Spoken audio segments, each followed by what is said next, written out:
Si vous le voulez en pourcentage, c'est 36,9 % du PIB. En fait, non, je veux la dette nette en chiffres, en dollars. Est-ce que vous savez c'est quoi? En dollars, ça équivaut à quoi? J'en conclus, Madame la Première ministre, que vous ne savez pas c'est quoi le chiffre de la dette au Québec. Je vous reviens. Bien, ça me semble assez clair, Monsieur le Président. Mais c'est correct, je vais vous le dire, c'est 259 milliards. On retrouve Antonine et Antoine. Est-ce que Mme Fréchette fait une gaffe quand elle n'est pas capable de répondre à ces questions-là, Antoine? Bien, c'est sûr qu'elle va se rappeler du chiffre de la dette pour les prochaines fois. En même temps, là, une journée comme celle-là, où elle est bombardée de questions de toutes parts, doit être excessivement difficile, notamment pour la première ministre Fréchette, qui vient tout juste quand même là, d'être nommée première ministre. Le dernier budget, c'est pas elle qui était la première ministre. Est-ce qu'elle connaît tous les fins détails de chaque département? La réponse, c'est non. Donc, elle ne devrait pas connaître tous les fins détails comme première ministre du Québec? Bien, écoutez, je pense que c'est quasiment irréaliste là, de lui demander de savoir tout ce qui est dans chaque enveloppe. En même temps, on s'attendrait à ce qu'elle connaisse l'ensemble des dossiers, mais je crois qu'avec quelques années derrière la cravate, lorsque tu es premier ministre, lorsque tu as ces fonctions-là, tu connais un inventaire de projets un peu plus finement que lorsque tu viens juste d'arriver en fonction. Donc, pour elle, c'est évidemment une dure journée, là. Est-ce qu'elle aurait dû connaître ce chiffre-là ou c'est un piège, un beau piège bien préparé par l'opposition pour vous, Antonine? Pour moi, c'est 100 % de la petite politique qui vise à ce que Mme la première ministre ait l'air folle, là. C'est juste ça. Parce que est-ce que vous voulez vraiment qu'un premier ministre ou qu'une première ministre passe des heures précédant l'étude des crédits à apprendre par cœur des chiffres qui, en fait, ont... D'avoir une idée, un ordre de grandeur de la dette, c'est important. De savoir en ce jour, aujourd'hui, exactement combien est la dette. Qu'est-ce que ça change exactement dans le travail de la première ministre? Par contre, quand on n'est pas capable de répondre sur des questions dans son dossier de l'économie, son précédent dossier de ministre de l'Économie, ça, c'est un peu plus préoccupant. C'est évidemment là, vous son faites dossier référence qu'elle a à porté. Nemaska Lithium, notamment? Oui, elle s'est retrouvée un peu mal à l'aise ou a refus. Je pense pas que c'était nécessairement par manque de connaissances, mais peut-être par envie, en quelque sorte, là, de noyer un peu le poisson sur cette question-là. L'étude des crédits pour un premier ministre, c'est un exercice qui est périlleux. En fait, pour tous les ministres, c'est toujours un exercice qui est périlleux. C'est des très, très longues périodes où on se fait cuisiner par l'opposition. C'est censé être un exercice de reddition de comptes. Et c'est des cartables et des cartables d'études. Les fonctionnaires préparent ça. Les oppositions, par la suite, vont les éplucher, essayer de trouver des angles intéressants. Et pour les ministres et la première ministre, c'est des heures d'études, de brefage, etc. Pour un premier ministre, on est encore plus à haut niveau quand on est un premier ministre. On n'est pas dans le fin détail des choses et on peut se faire questionner sur n'importe quel enjeu. Par exemple, le 28 octobre 2025, sanction du projet de loi 99 qui prévoit l'augmentation à compter du 1er janvier 2027 du taux de la taxe sur les primes d'assurance au Québec de 9 à 9,975 %. À un moment où Mme Fréchette veut baisser le coût de la vie, le 1er janvier prochain, il y a un taux des primes d'assurance qui vont augmenter et elle semblait ne pas le savoir. Voici l'extrait.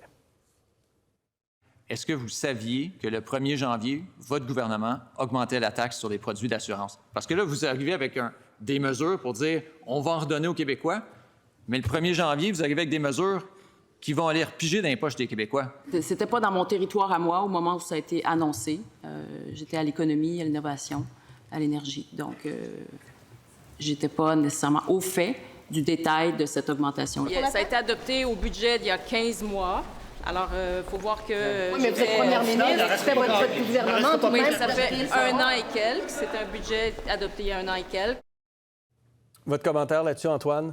Bien, en voilà un bel exemple. Tu sais, on est dans le granulaire quand même. Cela étant dit, ce serait important pour elle de savoir qu'il y a des augmentations qui sont prévues dans le temps alors qu'elle cherche par tous les moyens d'amener des diminutions de taxes aux citoyens qu'elle représente.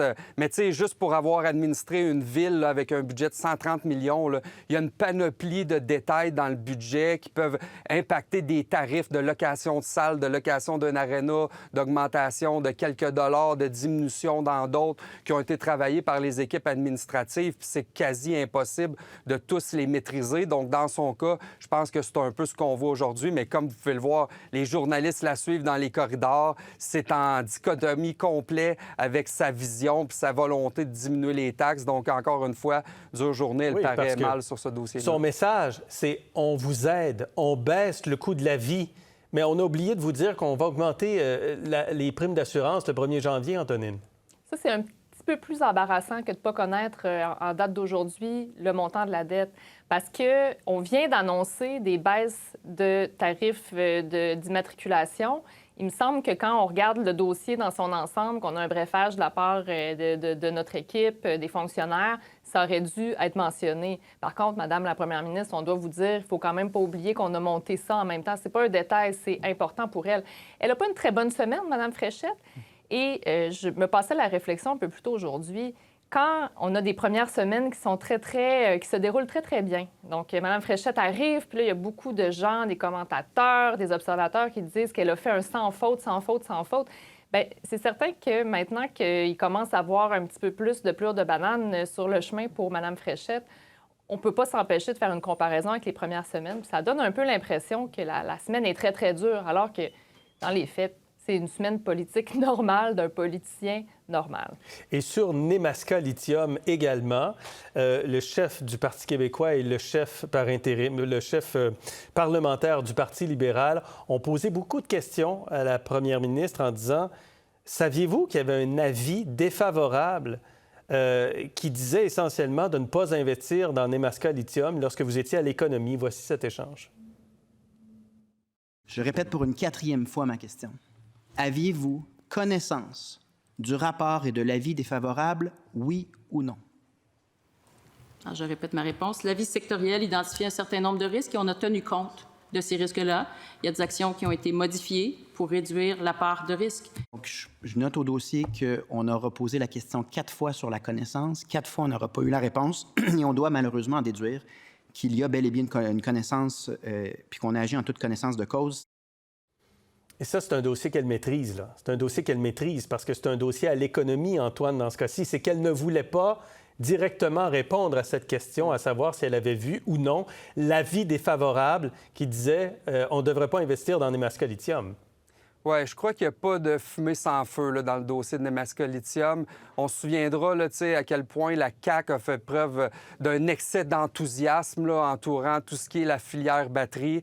Puis, assurément, Christine Fréchette est aux premières loges de certaines décisions qui ont été prises pour favoriser cet enlignement-là du gouvernement de la CAQ. Puis, assurément qu'ils ont probablement fermé les yeux sur certains rapports. Puis là, ce qu'on peut voir avec les questions de Paul Saint-Pierre Plamondon, c'est que probablement que le Parti québécois détient des informations, sont en train de préparer un dossier qui pourrait faire mal à la première ministre. Puis aujourd'hui, bien, c'est une étape dans ce sens-là en lui demandant si volontairement elle a fermé les yeux sur une recommandation qu'elle a eue ou non. Là. Alors, on avait, pendant qu'on se parlait, des images en direct. On va peut-être les revoir encore parce que ça se passait ce matin, ça se passait ce midi, ça se passe cet après-midi. C'est des heures durant que la première ministre doit répondre comme ça à des questions. C'est vraiment un exercice difficile en terminant, Antonine. Oui, absolument. C'est un exercice qui est périlleux pour le gouvernement. C'est un exercice qui est une bonne occasion aussi de rayonner, de marquer des points pour l'opposition. Puis c'est ce qu'on vient de voir avec le chef du PQ, avec Paul Saint-Pierre Plamondon, sur ce dossier-là. Il a marqué un point, puis on voit son talent de... Quand on pose une question... En fait, on pose rarement. C'est ça. Un avocat, ça ne pose pas une question sans déjà connaître la réponse. Et avec les informations que Mme Fréchette lui donnait, il a dit, on peut conclure que, il le reformule de la manière dont il le souhaite. C'était bien exécuté, je dois dire. Excellent. Antonine, Antoine, merci beaucoup à vous deux. À bientôt. Ça fait plaisir. À bientôt.